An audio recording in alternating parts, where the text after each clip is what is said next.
On your Tuesday episode of Locked On Raptors, a quarter of the way through the season, what's been good, what's been bad, and what's made us go,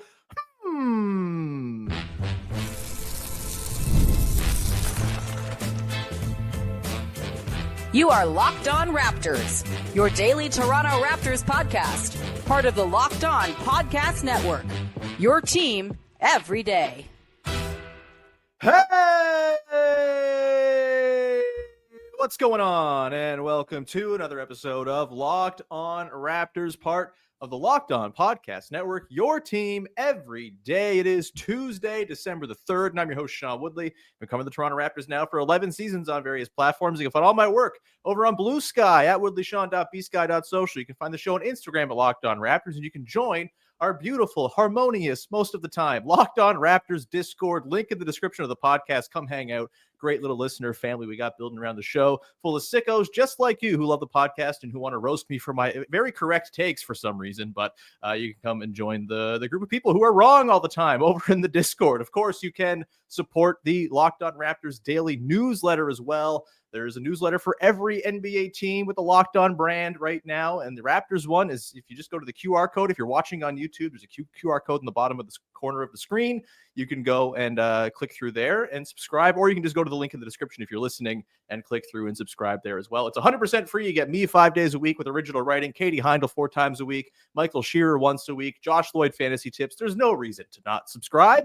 So go check it out. And with that, today's show is brought to you by our friends over at Game Time. Download the Game Time app, create an account, and use the code LOCKEDONNBA for $20 off your first purchase. We're off and running here on a Tuesday edition of the show where we're going to, adapt our usual post-game segment, the good, the bad, and the into a post-first quarter of the season segment where we're going to run through a thing we've liked, a thing we haven't liked, and a thing that's got us a wee bit intrigued from the first quarter of this here Toronto Raptors season. And here to do that is our dear pal Vivek Jacob from Raptors in 7 and Sportsnet. Big V, I cannot believe we're at the quarter pole, man. What's going on?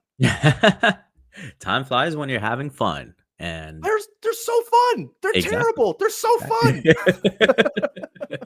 Exactly. It's been fun watching all of the young guys sort of emerge and have their opportunities. And I'm sure we'll get into that in a second. But yeah, I think overall the NBA season has been a lot of fun. There's been a lot of great games. Like even just the other night watching that Thunder Rockets game. That was awesome. And then Dylan Brooks and Shea getting into it. So, yeah, man, basketball season, just love to have it. You do just love to have it. You love it when the Raptors are not just like this irrelevant outpost of miserable non-basketball like they were last year. They're 6-15, but they're like 18-3 in terms of moral victories, which is really all you could have asked for coming into this season. With that, like I said, we're going to get into the good, the bad, and the from the first quarter of the season. We're going to start with the good, a thing we've liked. And I'm going to start off. I think our two goods are probably going to intertwine a little bit here, but I'm going to start off with my good. It's the discovery of depth. This was a team coming into the season, Big V, that I looked around and I said, they have like 7 NBA players on this roster, 2 of whom were Kelly Olynyk and Bruce Brown, who were hurt in the preseason. And it was like, where are they going to find minutes outside of the starters here? Are they going to have to ride their starting lineup, which we haven't yet seen all play together, by the way, for insane minutes just to make ends meet and to get by? Are they going to have to do the Nick Nurse thing where they play their best players 40 minutes just to be mildly competitive? And as it turns out, that hasn't been a problem at all. They had this masterstroke of a 2024 draft class. All of the rookies who have played have made like real meaningful contributions and look like NBA rotation players at a minimum, which is crazy considering they didn't have a pick before the 19th overall selection on the board in what everyone considered a not very good draft. It's remarkable stuff from the front office to have brought in this collection of rookies in Jacoby Walter, Jonathan Mobo, Jamal Shed, and of course, Jamison Battle as the UDFA. It's been a delight to watch these guys kind of grow. And when you get 4 guys who look like they're rotation players, all of a sudden things get a little bit easier to fill out those minutes on top of Ochai Agbaji becoming like a rock solid, super trustworthy, high 40% three-point shooting guy who offers some of the best wing defense in the NBA per a lot of the sort of fancy metrics that get thrown around by sites like B-Ball Index and whatnot. Davion Mitchell, I've had my misgivings about his work on offense, but defensively, it's been undeniable. There are many metrics that paint him as like one of the one or two best perimeter defenders in all of basketball so far this year. Chris Boucher's been doing fun stuff. There's just like no one on this roster who I'm like mad to see in a game outside of maybe Bruno Fernando, and even he has had his moments. And all of a sudden now, once you start to get guys back and healthy, there's a thing I didn't think we'd have to confront this season, which is rotation questions and guys losing minutes who maybe deserve minutes. It's a wonderful thing, Big V. It's amazing. It's amazing. It's the number one thing that you wanted to see this year. We knew wins were going to take a back seat. It was about growth. It was about development. And obviously, you look at the opportunities that have gone, starting with the rookies. You look at Jonathan Mobo. You look at Jamal Shed. You look at Jacoby Walter, who's really come on in the starting role and shown what he's capable of. It's super exciting. And then obviously there are the guys that you wanted to see progress from the year prior. And Grady Dick is at the top of that list. When you look at when you look at expectations coming into this season, for me, it was, hey, can you graduate from hitting corner threes effectively to just hitting more from above the break? He has more than done that, right? Like he has really grown as a scorer. He is not just taking the above the break threes consistently. He is getting into the mid range. He is driving past people. He's able to, get on the offensive glass a little bit and muck it up in there.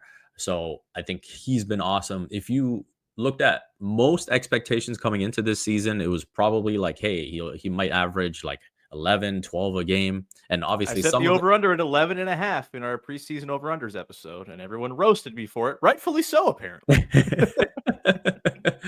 And if you look, obviously some of it is based on the injuries that have happened and him getting more opportunity because of it. But to be averaging 18 a game through the first quarter of the season is an amazing accomplishment.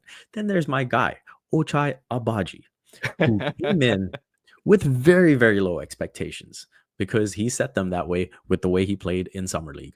And obviously the end of last season wasn't great either. So for him to come in, double his scoring from about 6.5 to over 12 a game, to be shooting an astounding 47% from three through the first quarter of the season, over 50% on corner threes. I mean, I'm super impressed with what I've seen from Agbaji. Obviously, there'll be some clunkiness when everyone's healthy and him figuring out his role again. We saw that a bit when Scottie came back into the lineup, so we'll have to see what that looks like. And yeah, I think if I had to give like a development award or like who has like come on more than I expected, as impressive as those guys have been, I would probably have to give it to Jonathan Mobo. My guy, we love it. You know your audience here, baby. I mean, he has been awesome. Like, I love the way he reads the game. I love the way he's such a connector. He is, to me, like a mini Draymond right now. And I think when you look at his ability to defend, he's got the bulk to at least hold up against some fives. And then ideally you see him going up against those fours. You see him being able to stretch out to the perimeter and stay in front. And I think all of it bodes very, very well for how this team wants to build going forward. Man, Mobo is so rad. The shot is wild. Hey, Draymond comparisons. It's similar to the backpack jumper that Draymond has had his entire career. Look, lofty praise. Is he going to be a multi-time defensive player of the year and backstop a dynasty? Probably not, but he does. Mini Draymond is type of exactly. Little tiny mini Draymond, but also taller than Draymond, I think, because he's definitely not 6'6", by the way. I know that's what he measured at the combine. He's like as tall as Bam Adebayo. You could see it on the broadcast. Like, he is not small, and I think it's very clear from this early part of the season. Jonathan Mobo, he can just be your backup center. You're fine with that. Like, I think there's this sort of compulsion among the fan base to be like, they got to find a backup big. They got to find a backup big. Baby, they got him. Like, he is playing like just he's doing all the things you need from a big, and he's learning center stuff too, right? The jump that on the development train, like the jump he's made as a screener from the start of the season to now, like he's walloping dudes at the point of attack. He's actually giving guys a real runway to get downhill and pick and roll. And we've seen it now, the last couple of games, getting to work him in the short roll and stuff like that too. The rebounding is off the charts. Like there was a rebound against the Heat where in the second game against the Heat where he just kind of comes in behind Kevin Love and just like, yoink, that's mine. Like he is like an innately good rebounder, really great nose for the ball. The defense is popping. And yeah, like the sort of raw, sort of Bambi in the woods he was at the start of the season, it's refining and refining every single day, as has been the case with a lot of the guys on this team. Darko Rajakovic, man, that pixie dust is spectacular. It's magical. And so mine was the discovery of depth. Yours is just the development. Both are basically the same thing. That's our good baby. We're going to come back on the other side here, Big V, and get into the bad, ominous organ tone. Boom. We're going to talk about the stuff that hasn't gone so well for the Raptors to start the season, including, are we ever going to see the three best players on this team together? Today's show is brought to you by our friends over at Prize Picks, the single best place to play daily fantasy sports. It's just as it should be. It's just you against the projections. There's no shadow expert in a basement with a perfect lineup that you'll never beat. It's just you against your own ability to pick more or less on players' stats on a given night of sports action. You got the NBA, NHL, NFL. When baseball season's in full swing, of course, baseball is available too. It's a wonderful way to go play daily fantasy sports without like a ton of commitment. You just go in and say, a couple players I'm going to watch tonight. Maybe you're going to the game. You want to get a little action on what's going on. You can go and do that with Prize Picks. You can win up to 100 times your money on Prize Picks with as little as 4 correct picks. Prize Picks is the best way to get in on action in over 30 states, including California, Florida, Georgia, and Texas. And Prize Picks puts their members first, so all withdrawals are fast, safe, and secure. When your picks hit, you can get your money in as quick as 15 minutes. The Raptors play the Pacers tonight. The Pacers, I don't know if you know, not so good right now. A worse point differential than the Raptors. Maybe you want to go take the more on Scottie Barnes points because he's almost certainly going to get the more against the defense that's going to be thrown at him by that very not good defensive Pacers team. You can go do that. Download the app today. Use the code LOCKEDONNBA to get $50 instantly after you play your first $5 lineup. Again, download the app today. Use the code LOCKEDONNBA to get $50 instantly after you play your first $5 lineup on Prize Picks. Run your game. Today's show is also brought to you by our pals over at Game Time, the single best place to go buy tickets for the sporting events that you want to go to. I mentioned Raptors Pacers tonight. Last minute tickets, that's where Game Time gives you the best deals. Up and close to the start of the game, the tickets start to go down in price, and Game Time Picks helps you filter out the fluff to pick the very best tickets for the best deals on great seats. So if you want to go see Pascal Siakam and the Pacers come and get ravaged by the Toronto Raptors tonight, baby, you can go and do that by going to Game Time and checking out Game Time Picks. They have all kinds of useful tools. You can toggle in all-in pricing, so you're never guessing as to what the back-end costs are going to be. It's all just upfront for you. That's a great thing. You got seat views as well, and your purchase is covered with the most flexible customer service policy in the ticketing industry. That is a big deal. Take the guesswork out of buying tickets with Game Time Picks. Download the Game Time app, create an account, use the code LOCKEDONNBA for $20 off your first purchase. Terms apply. Again, create an account, redeem the code LOCKEDONNBA for $20 off. Download Game Time today. What time is it? Well, it's game time, of course. Back at it here with Vivek Jacob, Big V from Raptors in 7, his wonderful Substack newsletter, and his NBA coverage over at Sportsnet. On top of, cricket broadcasting, on top of being handsome, he's doing all of it for us over here is Big V. Let's continue on, Mr. Handsome, and talk about the bad from the Toronto Raptors first quarter of the season. I'll go first. To me, it's low-hanging fruit that they're just not grabbing. And this honestly gives me a little optimism about what things can be once they start doing the low-hanging fruit stuff. But a few areas of the game where this team has historically either been good at or not struggled this badly at, that, maybe there's a chance they can turn around. But if they don't, it's going to limit their ability to kind of win these close games that they keep on losing, stuff like that. Bad in transition. This is not a team that scores well in transition right now. After being one of the single best teams in transition last season, they were 5th in points per play. They were 1st in frequency. They were really damn good on the run. This year, they're down to middle of the pack-ish in frequency, kind of 12th or 13th, and they're 27th in points per play per cleaning the glass. That's just not good. And there's been a lot of just like goofy turnovers, sort of unsure of who's filling what lane and who's passing to whom. I love RJ Barrett. He's leading the league in fast break points. He scores great. He is a very bad passer in transition. There's just been a lot of weird sort of off-kilter dribbles and stuff, and weird passes, weird bounce passes into feet that kind of get kicked away. It's been a strange thing to watch. I think now that Scottie Barnes is back, this can turn around, but the transition's not been good. There are way too many goofy turnovers. Like I said, they're 6th worst in the NBA in turnover percentage. This has been a topic of conversation on basically every broadcast over the course of the season. Alvin Williams getting driven nuts by these turnovers, and I am too, frankly. They're 23rd in rim accuracy, despite getting there the 3rd most often of any team in the league. Just bricking bunnies, and maybe things get easier once you get your shooting guys back in Grady Dick and Immanuel Quickley. There's better driving lanes and stuff. We've already seen RJ Barrett kind of rediscover his at-rim scoring since Scottie Barnes got back, but they've not been great there. And they're 23rd in offensive rebound percentage allowed. They're just getting killed on the defensive glass after a really good start. That's just a lot of low-hanging fruit they're leaving there for the picking that is leaving them a little bit behind in these games. I will give them credit. One low-hanging fruit thing they are grabbing is corner threes. They're 11th in three-point frequency from the corners, 12th in percentage. Thank you, Ochai Agbaji, and basically nobody else. That's kind of the best I can say about their ability to just grab the easy stuff. What have your thoughts been on the way the Raptors have just kind of left a lot of points on the floor doing goofy young team stuff?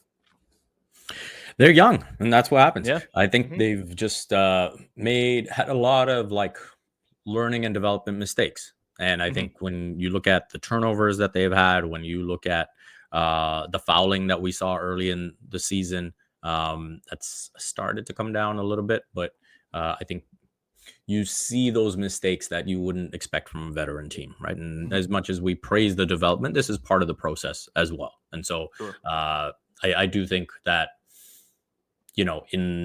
I'd rather almost have them sort of coloring outside the box, if you will, and working their way back in than the other way around. And so just a scared child afraid to go all the way to the line.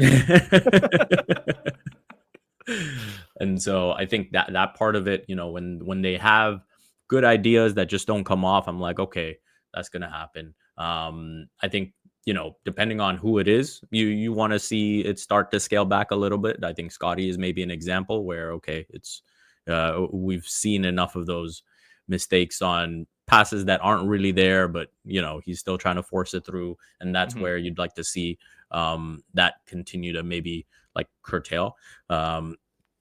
But yeah, with the rookies especially, that's where you maybe have the most wiggle room, and just understand that, hey, they're just gonna have to learn the hard way, right? When I see Jacoby Walter fall for a pump fake, I'm like, yeah, of course. Rite of passage. Yeah.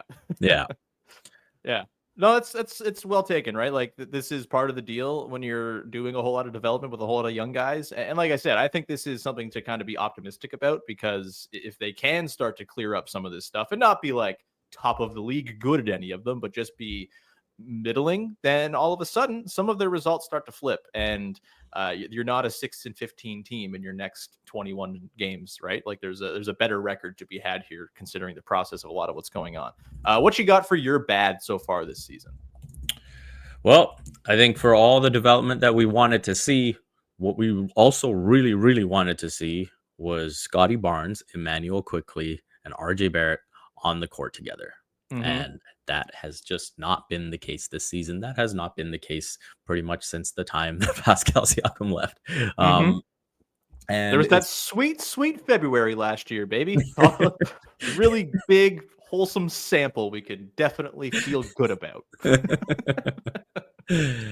And that is such a big part of evaluating this team and all of the pieces around it. Like when you look at Ochai Agbaji and his development, it's like, okay, but we also need to know that he can step into a role that's maybe like 10 to 15 minutes where, maybe he does have to think about, oh, okay, if I make this mistake here, maybe I'm coming out of the game. Like you almost need to see that too. It's great that he's elevated himself to this point where it's like, okay, I don't have to look over my shoulder and I can play very comfortably. But now we need to see the other side of the pressure too. And so I Mhm. think that's where having the healthy rotation, having Scottie Barnes, Immanuel Quickley, RJ Barrett all playing together, um, will put everyone in their best roles. You look at the toll that it took on RJ Barrett and Grady Dick as they had to carry the offense. And Yeah. yeah, it looked amazing for a stretch. And then we started to see the inefficiency because of them being overextended. And then we've seen guys like Davion Mitchell and Jamal Shed be overextended too, because Mhm. realistically, Davion's just supposed to be playing backup minutes. You look at Jamal Shed, he probably should be playing more with the 905, but it's just the situation that this team has been forced to deal with. And I think that's the part where you look at Darko Rajakovic's job pretty much since he's come in. He's had to coach so many different rotations that it's Mhm. still kind of hard to evaluate that part of it. When we talk Yeah. about the development, it's amazing that we can give him a ton of credit for the way that these guys have come along. And I think even as the defense has improved, you start to look at that and say, "Hey, well done, Darko." Mhm. But I think to really assess, we just have to see Scotty Quickly and uh, Barrett, the BBQ combination together. It is still a very much incomplete grade, even though things feel great and like B plus A minus worthy for the first part of this season. Like, yeah, it's like a big giant caveat hangover. Like you haven't had the final exam yet. You still got to see kind of how it all comes together in the wash. And yeah, I mean, I'm even more eager to see Quickly play with these guys now because we've seen what we've seen from Grady Dick, because we've seen what we've seen from Ochai Abaji and the rookies. Like there seems to be just like so many more interesting combinations of BBQ plus other guys on this team. Like those three guys plus Grady Dick plus Jonathan Mobo. Those three guys plus Ochai Abaji plus Jonathan Mobo. Just put Mobo in all the lineups, please. Like there's a lot still to be found here and more to be discovered than I think we even thought at the start of the season. You know, still 0 minutes for those three guys played together this season. And you know, modestly encouraging stuff from RJ and Scotty together. They're a mild positive for a team that's 6-15 and has a minus 4.3 differential. Like that's encouraging. They're a plus 0.7 in their 364 possessions together. Even that's not a lot of minutes together for a two-man combo, especially. Like there's just so little sample and data to go on for this team that we are kind of operating in the dark just a little bit. Yeah, Quickly is going to help tie a lot of things together. Obviously, Grady Dick once he gets back to it's maybe it's BBQD barbecue to Dick. I don't know how we're doing the nickname once Grady is back. Your eyes suggest that maybe we need to workshop this one a little bit, but yeah, it's like we can't change the guy's name. Okay, his name is what it is. Stop being immature about it, damn it. But yeah, BBQ, we want to see it because I do think when you add in the depth and the development around them, there's a real team here that can do some stuff maybe sooner than we thought. Just got to get them healthy. And it seems like Grady Dick could be back tonight against the Pacers. That's great. He's questionable and he practiced in full yesterday. Wasn't a terribly arduous practice from the sounds of it, but he practiced yesterday. Immanuel Quickly still working with just one hand because the left hand is still in the sling and all that stuff. So we'll see. But yeah, hopefully drawing closer to a return of Quickly and Dick so we can kind of see this whole picture together. We're going to come back on the other side here, Big V, get into the from the first part of the season, a thing that's got us a little bit intrigued from the quarter of the season that we still want to know more about. We'll do that coming up in just one sec. Today's show is sponsored by BetterHelp. And look, it's a strange time of year for a lot of folks. It's a busy time of year. And all of us really, at the end of the day, just want to cozy up and be warm and watch movies with our family and all of that. But there's a lot of other stuff we got to consider. Maybe it's a tough time for you for personal reasons. It's a hard time for a lot of people around this time of year. And therapy is a great way to bring yourself some comfort that never goes away, even as the season changes. It's really nice to just have someone to talk to. Maybe you got some big life changes going on that you need to talk to someone about and kind of work through. You want to sort out your priorities for what comes next in the new year. Therapy can be a way for you to do that, to have a sounding board for someone who's just there to listen and offer insights and advice based on who you are as a person and what you value and what you want to get out. of life. If you're thinking of starting therapy, give BetterHelp a try. It's entirely online, designed to be convenient, flexible, and suited to your schedule. Just fill out a brief questionnaire and get matched with a licensed therapist and switch therapists anytime for no additional charge. Find comfort this December with BetterHelp. Visit BetterHelp.com/LockedOnNBA today to get 10% off your first month. That's BetterHelp, HELP.com/LockedOnNBA. Back at it here with Vivek Jacob, closing things out on this good, bad, and review of the first quarter of the Toronto Raptors season. The second quarter of the season kicks off in earnest tonight against the Indiana Pacers, the final NBA Cup game, and a game that means nothing for the NBA Cup, but that's fine. We get to see the cool purple court, which is a delight always. Big V, the from the start of the season. I'll give you the floor with this one. What you got for your from the first 21 games of the 2024-25 Toronto Raptors? To believe or not to believe? That is the question. Ooh, we love philosophy on this here podcast. Can't get enough of it. So, you watch this team and you see them play all these tight games. They lose it at the end. It's hard not to believe that if they're fully healthy, that they can make some noise. And so you say, hey, on the one side, okay, yeah, 6-15. They make all these young mistakes. Maybe that's just the way it'll play out in crunch time in general over the course of the season. And they are better off to just tank that way. Or Immanuel Quickley will come back, and having a real offensive point guard in there will make some real differences with the clutch time offense. And they'll be able to play better, and they'll start winning these games. And then when the second half, or I should say the final third of the season kicks in, where the schedule gets much lighter than it's been to this point so far, you can maybe go on a run, and then you get into the playoffs, and you really gain experience that way. And so which path is better at this point, I think, is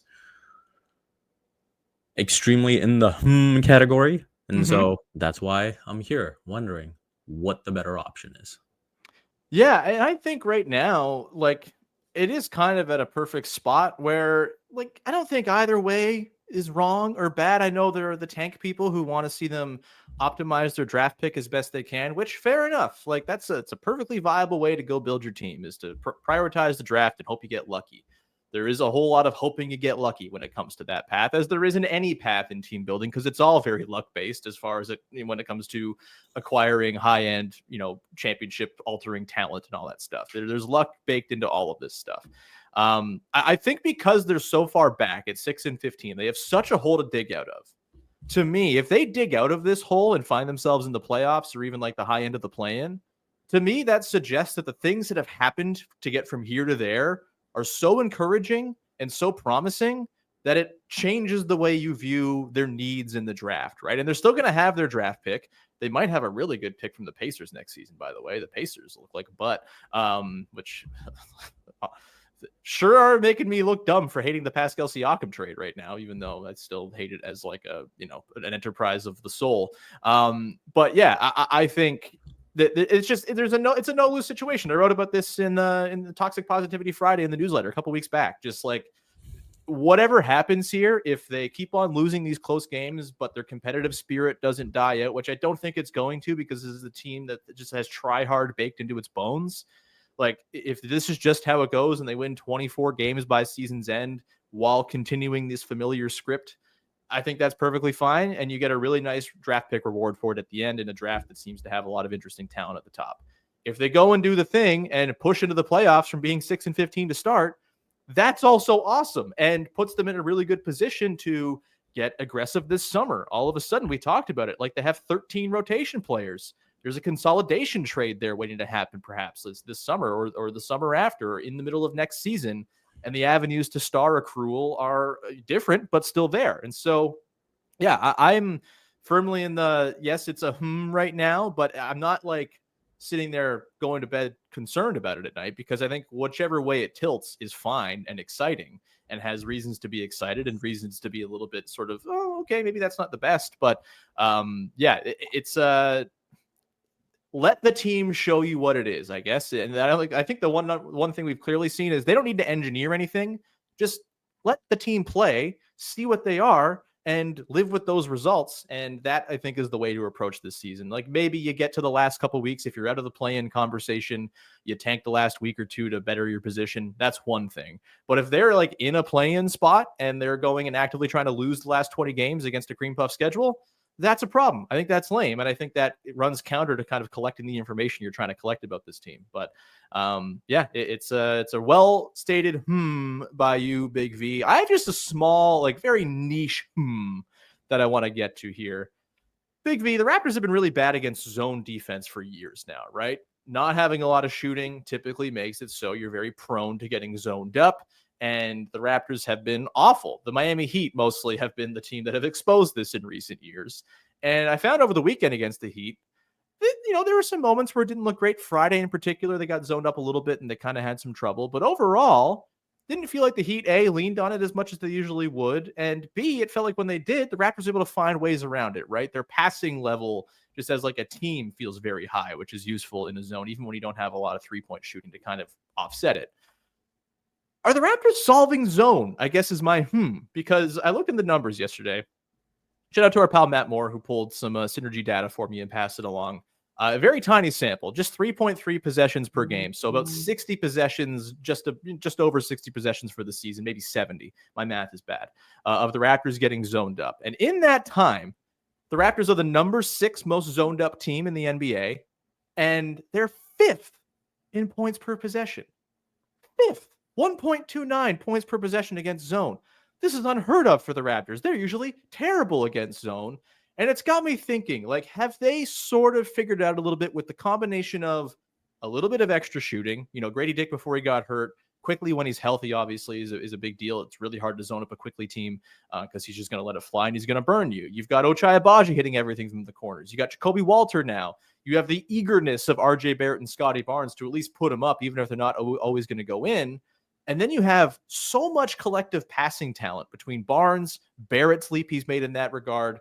You've got Grady Dick as a nice second side creator and passer. You've got Jonathan Mobo, we talked about, just kind of flashing middle, making stuff happen. Even Jacoby Walter has some passing juice to his game. Like, there's just a lot of really interesting passing talent on this team on top of some improved shooting. And maybe they're just all right against zone and aren't going to get killed by zone defense anymore. It's just a minor It's a very nerdy But I wanted to throw that out there because it's something that I was surprised, frankly, to see the numbers. But thinking about it, like, maybe they do have a bit of a zone-busting identity forming here, which is very exciting, having watched a lot of really promising, exciting games get nuked by zone over the last few seasons. Any quick thoughts on the Raptors' zone-busting capabilities before we wrap up here? Yeah, I think the biggest thing is the passing. I think, you saw sequences even against Miami where it's just that sort of hot potato quick ball movement that's forcing defenders to keep up. And it's like, when you don't, it's like, okay, here's an open shot. No, here's a layup. Here's a dunk. I think there was that sequence where I believe it was Scottie at the nail, but you had Mobo and Battle, and it was like quick.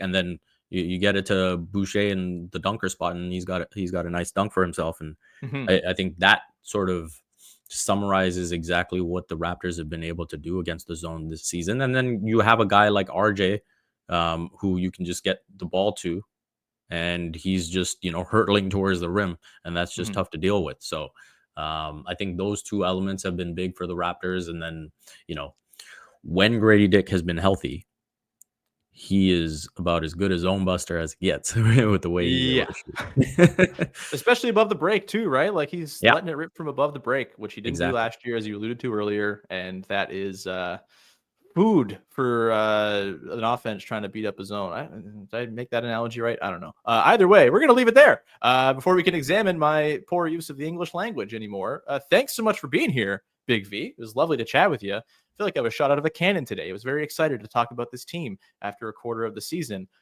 Not what I thought I'd be feeling after a quarter of this season, frankly, but I'm glad I'm feeling it. Anything you want to promote for the good people out there, Big B? Big B?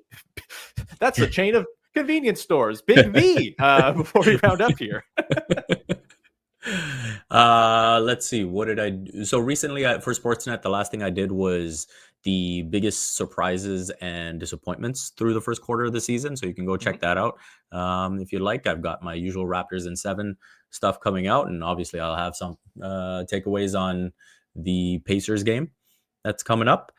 Sweet. And besides that, you can follow me on Twitter on Blue Sky at Vivek M. Jacob. Thanks for following along all year.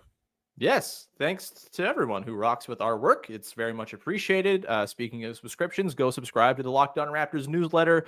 QR code on the screen if you want to go click there, or you can just go to the link in the description if you're listening to the podcast on audio. Just click through there and subscribe. It's much appreciated. It goes right to your inbox for free every single day. And you get original thoughts from me, some cutting room floor stuff from the podcast that didn't quite make it into the rundown, or things from the podcast I want to expand upon further. Today, I'm going to have a look at some first quarter stats that have me going, so you can go look at that over in the newsletter. I also wrote on Friday in Toxic Positivity Friday about how it's time for the Raptors to bring back Kyle Lowry. So you can go and check out all of my blogs and stuff, and some, in-game reporting and practice reporting and stuff like that over at the newsletter. Follow, subscribe, rate, review, tell a friend. Always appreciate it. We love you very much. Thanks for hanging. Talk to you on Wednesday as we talk about Raptors Pacers. Bye-bye. Ugh, ugly.